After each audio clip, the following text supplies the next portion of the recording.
Halfway through 2025, I made a video talking about my favourite books that I had read so far, and I had read so many great books. If you haven't watched that video, you should watch it, because my best book that I read last year is now like one of my like top 5 best books ever. But I wanted to make a part 2, so the books that I read from like July to December, but the problem is that there were only 3 books that I read that I would consider like favourites of the year. So I was like, what the hell am I going to do? Like, I didn't want to make the video because it was like, it would be the shortest video in the history of humankind. So I just decided I'd talk about some honourable mentions as well. And I've learned from my mistakes. Next year, or this year, I might just wait until the end of the year to talk about my favourites, because otherwise, you never know. You could only have like 2 favourites. And so far this year, I only have 1 book that I've kind of like thought of as a favourite. So yeah, I won't be making that mistake again. So this is my long-awaited by me, by no one else but by me, my long-awaited best books of 2025 part 2. So the first book is actually an audiobook. It is How to Speak Whale by Tom Mustill. Back in, I think it was, when was this? 2016, I think? 2015, sorry. This clip went viral of a humpback whale breaching the surface and landing on top of 2 kayakers. I actually remember seeing this footage at the time, and people were like just shocked by this event. And Tom Mustill, the author of this book, was actually one of those people. Him and his friend were kayaking and this happened. Thankfully, they were both okay. They didn't suffer any injuries. And when you've seen the footage, it's actually quite shocking that they survived. But he was a documentary maker, kind of like a quasi-scientist, and he decided after that event to identify the individual whale and learn about the history of that whale, and generally just talk more about communication, animal communication, but primarily whale and marine mammal communication. I really like this book. I have a master's degree in marine biology, and whales are my favourite animals, so I am kind of biased, but I think this is incredibly interesting. Definitely want to listen as an audiobook, because it includes real life recordings of whale calls. So I think it's one of those books where you definitely should listen to it if you have the option.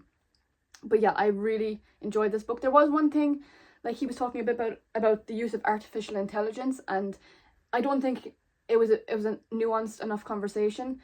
Yes, I understand that there are benefits to the use of artificial intelligence, but he didn't mention any of the negatives. So that was just one tiny thing that kind of annoyed me, but definitely one that I would highly recommend. And again, if you can, listen to the audiobook. The next book I'm going to talk about is Horrorstör by Grady Hendrix. This, for me, was like the perfect, like, right book at the right time. It was just so fun, and yeah, I really enjoyed it. So Horrorstör, I think, is actually Grady Hendrix's debut. This is a horror novel about this company. They're kind of like IKEA. They're just like a cheaper version of IKEA, and the staff notice that there's weird things happening in the store. Like during the night, they come in and things are destroyed, furniture is wrecked, they can hear noises, so they think that the building is possessed, there's a ghost there. So a couple of them decide to spend the night and kind of figure out what's going on. But the fun thing about this is that it's designed as if it is like a catalogue.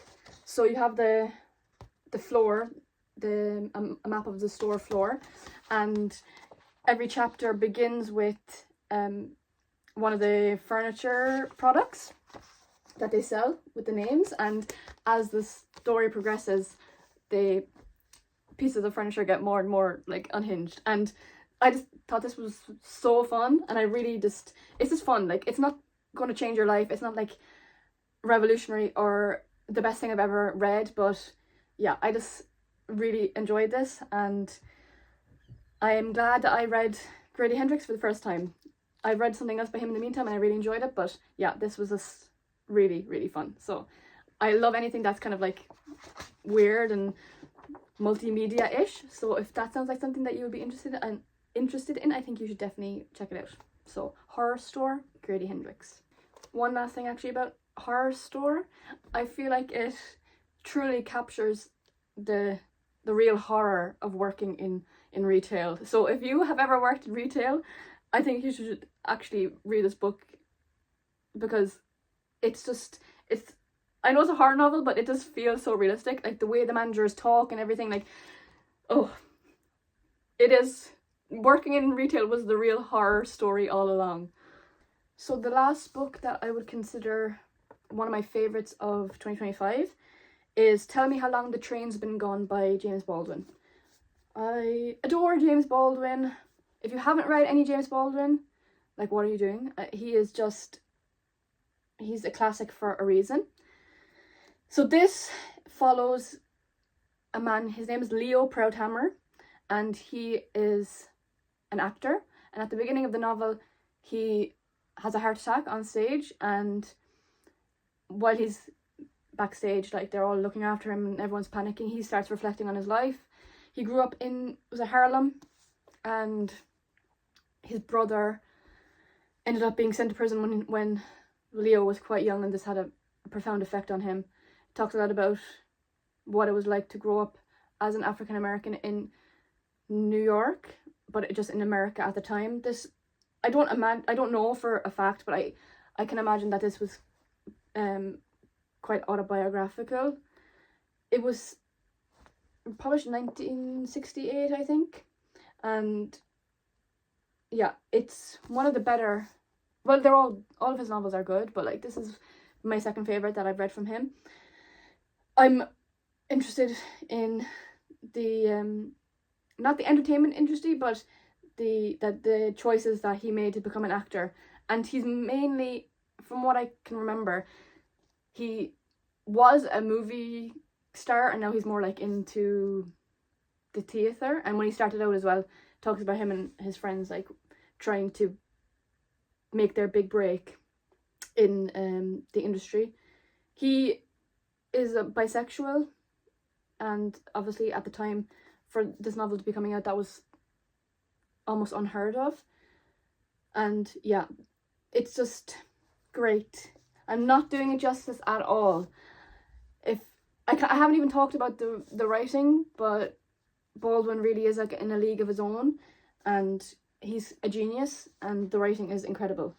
But yeah, the story in this one in particular really just captured me. And yeah, read James Baldwin. My personal favourite is Go Tell It on the Mountain, but anywhere that you could start, even as non-fiction as well, of course, that you should read. Now, quickly just going to mention some of the honourable mentions that I had. There's so many books I could have mentioned, so I kind of just took these ones just so I could have something to talk about, but they kind of were standing out to me in the moment. In another day, there could have been like 5 or 10 more that I could have talked about, but just today, these were the ones that I felt like if I didn't talk about them now, I might not get a chance to talk about them in the future. So the first one, this book. So this is Martyr by Kaveh Akbar. This book, I was like obsessed with like 70% of this book. I thought it was incredible, like one of the best things I've ever read. And then something happened, there was like a twist, and it just completely I won't say ruined, but it just affected my overall enjoyment of this story. But I'm getting ahead of myself. So Martyr is a debut novel. Kaveh Akbar is a poet, and you can definitely tell because the writing is very poetic, very lyrical, beautiful. The main character is also a poet, so his name is Cyrus. He's newly sober, and he's trying to like find his place in the world. As he's newly sober, it's kind of like he's going through like a second puberty. He's very raw.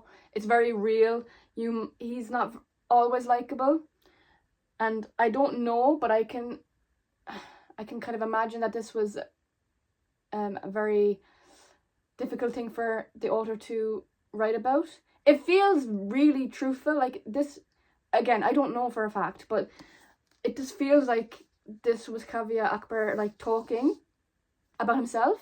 Whether that's the case or not, I don't know, but it just felt really honest. And I was reading it, I was like, oh my god, like this, you really are getting like to the nitty gritty. So Cyrus, as I said, he's a poet. He's kind of trying to find his way in the world.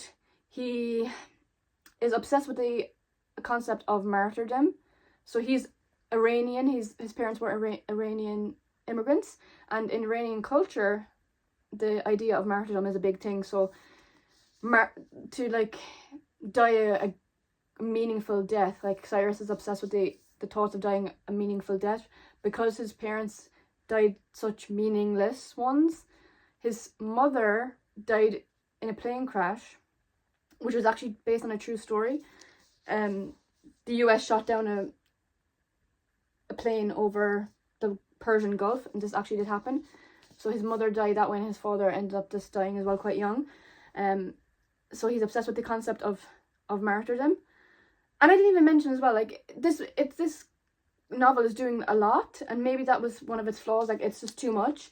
You have these things as well where, as Cyrus is like trying to fall asleep, he imagines these like conversations between people. So he imagines conversations between like his father and like the poet Rumi. He imagines, like, I think Lisa Simpson is featured at one point. Donald Trump is there. He imagines all these conversations between historical figures. And that was really interesting as well. There's an artist at the kind of center of this novel, and she features quite heavily in that as well. But despite everything, and I was, as I said, I was obsessed with this. There's a twist, and I could see it happening, and I said to myself, please, no, don't do this. You don't need it. It's not necessary. It was so strong by itself. I just don't think it was necessary at all. So that really brought down my enjoyment. And then as well, I didn't like the ending.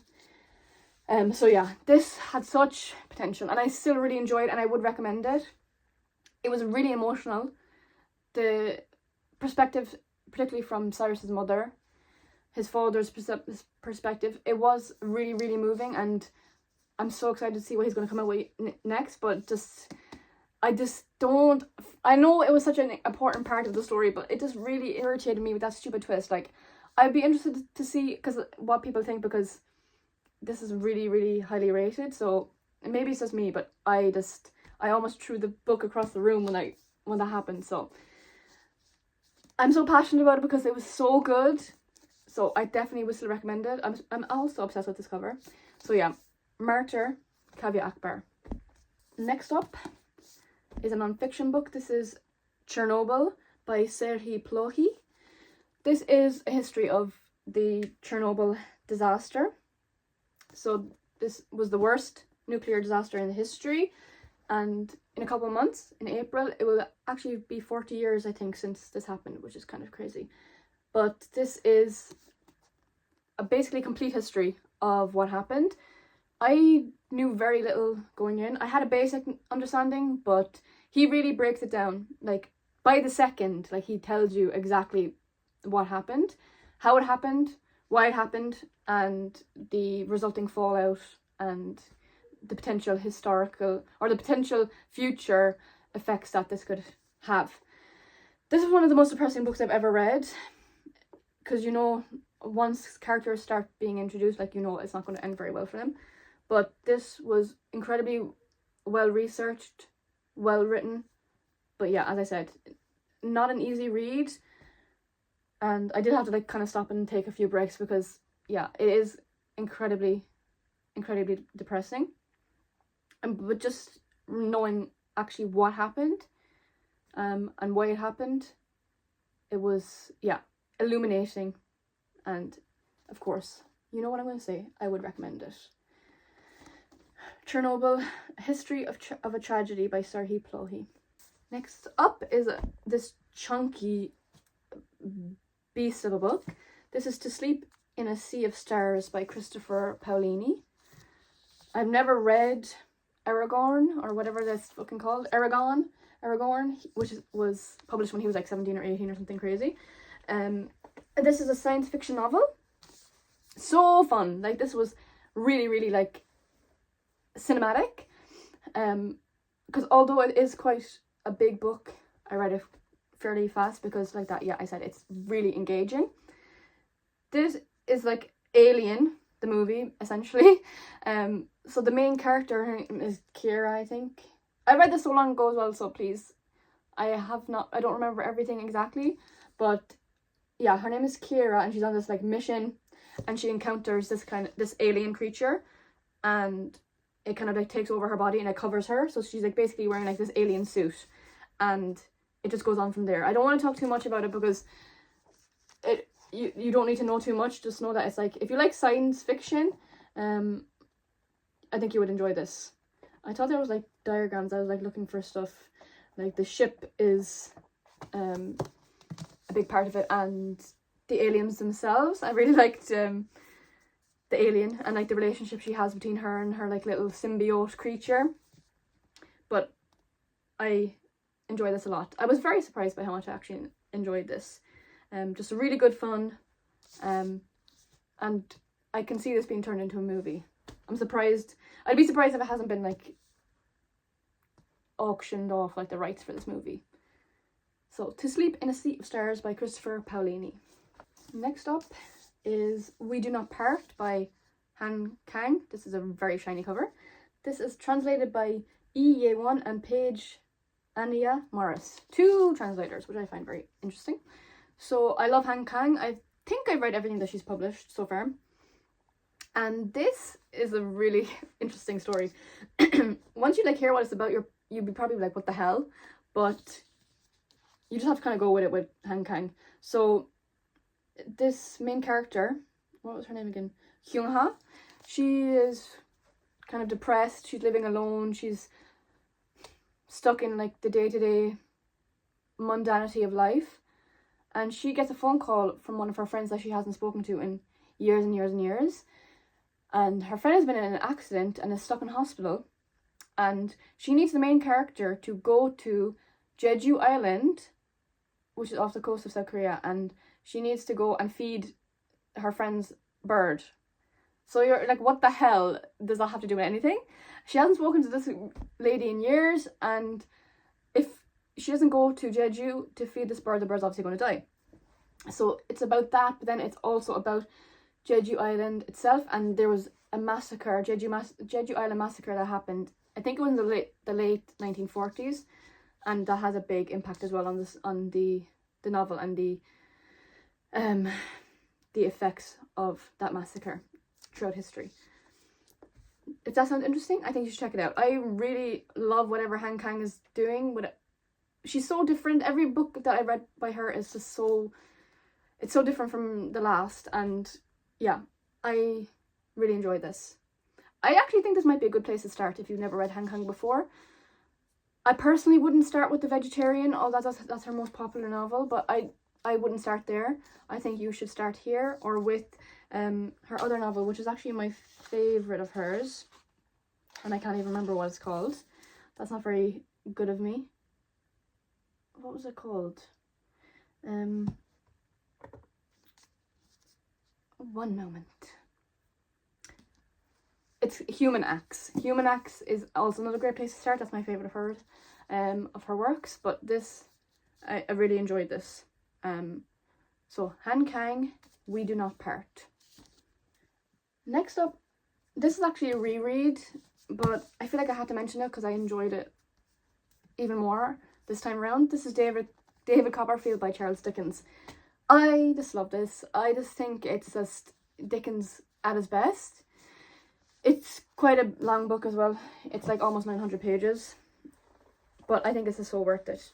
So, David Copperfield. What is David Copperfield about? So the main character, you guessed it, his name is David Copperfield. He's a young boy. He lives with his mother. His father died just before he was born. And I think when he's about 7 or 8, his mother remarries this evil guy called Mr. Murdstone. And he sends David away. And yeah, it's just about his life. He ends up in a working house at one point. It was highly autobiographical. Dickens said himself that it was based a lot on his own life, and it was one of his favourites of his own works, so I find that quite fascinating. It's just really heartfelt, emotional. It deals with a really important topics, even at the time. Like, when was this written? I don't even know, like 1850 or something crazy, and it's still funny even now, all these years later. He talks about sex work, the plight of children working. He just covers so many different topics in this, and yeah, I really enjoyed it. I don't enjoy a lot of his other works. This maybe just like a bit of a standout, but to me, it's Dickens at his absolute best. And I was a lot more moved by it this time around. I don't know why actually, but I found it very moving, and I love the ending. And yes, it's a bit overly sentimental, and it's probably too long, but it was published in installments. You know, he was trying to eke out as many installments as possible, you know, he can make more money, which is fair enough. But yeah, David Copperfield by Charles Dickens. We're almost there, guys. There's 3 more books. So this is Death's End by Cixin Liu, translated by Ken Liu. This is the final book in the Remembrance of Earth's Past trilogy, the first being the Three-Body Problem. This is crazy. So these are hard science fiction novels, and when I say hard science fiction, I mean hard science fiction. The science is very technical, and I can't even talk about this too much because it's the 3rd book in the series, so what can I possibly say? But the Three-Body Problem is an incredibly successful series. It was made into at least two television shows from what I can remember, and their first contact novel. So it's basically about what would happen if humanity came in contact with a much more technologically advanced alien race. And the first book is so fascinating. All these scientists are like killing themselves, and there's this game that, like a virtual reality game that you can play called the Three-Body Problem. And in this book, my mind was blown. Like, it goes places that you really don't see coming. And another long book, I kind of put off reading this for a while because it's so long, and I didn't love the second book. I don't know whether it was because it was a different translator or just not the right time that I read that book, but the second book is not my favorite, but this one I was really surprised by. I loved the opening chapter in particular. It's set in it's like the Byzantine Empire, like the fall of Constantinople, and then throughout the book they have like these kind of fairy tale inclusions. And yeah, if you like science fiction, you've probably read these already. They're kind of like a staple in science fiction, but I really enjoy this. It's so surprising, and I was quite moved by the ending. I didn't think I would be, because these are not really books where you get kind of that attached to the characters. It's more about the ideas. But I really was moved by the ending, and I definitely would recommend at least trying the Three-Body Problem. But it's definitely not for everyone, because it is hard science fiction. Like, the science is very technical, and I have a bit of a science background, but a biological science background, and not physics or chemistry. And I kind of struggled a bit. I was kind of like, what the hell is going on? But it's worth it, and I think you should at least try, and because he's just putting out ideas that you're not really going to read anywhere else. So, Death's End by Cixin Liu. Next up is another audiobook, and that is The Spy and the Traitor by Ben Macintyre. This was riveting. Such a really excellent non-fiction book that I would kind of recommend to everyone. Engaging, well written, just so fast-paced and entertaining. So it follows a man named Oleg Gordievsky, and he was a spy for British intelligence. He was in the KGB. And this is kind of set during the Cold War. So he was living in Russia, obviously, at the time, spying on them for British intelligence. And if you can imagine, this was like very stressful for him. Like, if anyone found out, like, that was it, like, you were dead. His wife didn't know what was going on, and he had 2 young children, and yeah, it just details the machinations that were going on behind the scenes, all the different like code names and everything like that. I just thought it was great, and the audiobook is really good.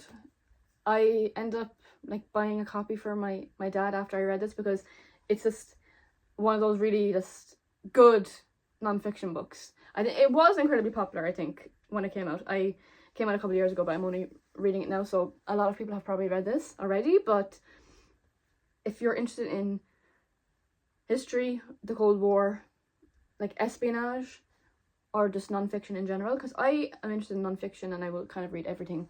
I don't really care about what the subject is. I would definitely recommend The Spy and the Traitor by Ben Macintyre.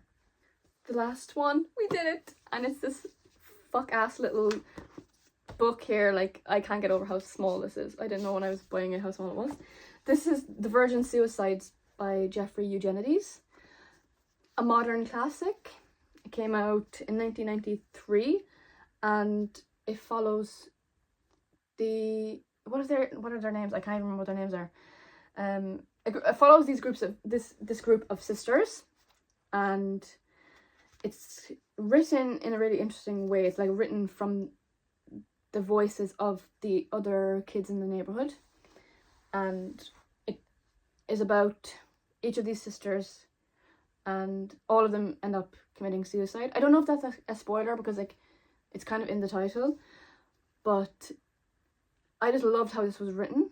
I didn't really know what to expect. Like, I knew it was very popular, but I was still kind of surprised by how much I enjoyed this. The writing is great. This was my first of Jeffrey Eugenides' books, but I definitely want to read more from him. And it's a classic, what can I say? A lot of people have probably read it. I've never seen the movie either, so I didn't know what was going on, but yeah, I really enjoyed this. I flew through it, even though it is like, I know it is like a little tiny little book, but I did kind of read it really fast. I just couldn't put it down.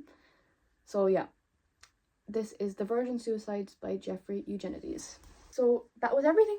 That was all the books that I wanted to talk about. I hope I have a good reading year this year. You might not see me until the end of the year, because I might not be talking about the best books I read until December, or maybe it could be 2027 when you're going to see me. I don't know. Let me know in the comments if you read any of these books, and yeah, I'll see you when I see you. Bye guys.